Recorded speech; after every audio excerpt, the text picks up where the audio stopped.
Kaixo, Donostialdeko osasun publikoaren aldeko herritar plataforma gure eskualdeko etengabeko arreta guneen egoera penagarriarekin kezkatuta 2026ko apirilaren 21ean esiko arduradunarekin biltzeko eskaera ofizialki aurkeztu genuen, baina hilabete pasa diren honetan erantzunik jaso ez dugunez, Osakidetzako zuzendari nagusia den Lore Bilbaorekin biltzeko eskaera egitea erabaki dugu.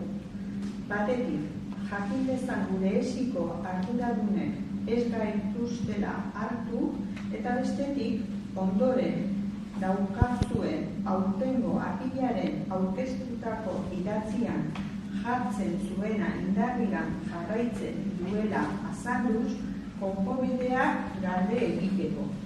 Garai batean, herritarrek euskal osasuna sistema publikoa jotzen zuten ondasun preziatuenetakotzat, eta garai hartan osasun publikoan arretarik eta segurtasunik gabe sentitzen ez zirelako ia inor ez zuen beharrekotzat jotzen osasun pribatura jotzia.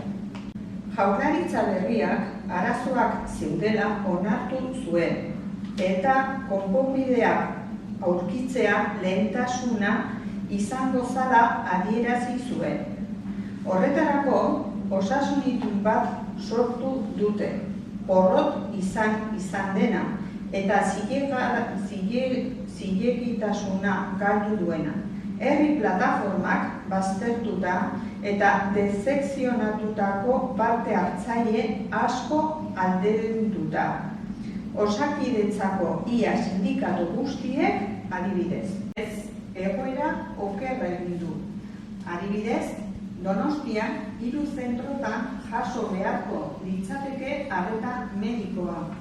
Osasun zentroetako ordutegirik kanpo, Bengoetxea, Amaraberri eta Bost. 2024ko abenduan Amaraberri EAGA gisa existea lortu genuen herritarren mobilizazioari esker, baina Bost eta Amaraberri erizaintza zentro bihurtu ziren, eta inoiz ez dute medikurik. Eta Bengoetxeak ere arazoak ditu, mediko arreta emateko ezintasunarekin maizek. Infografian ikus daiteke Donostialdeko EAEko egoerarik txarrenian daude. 2020ko datuen arabera.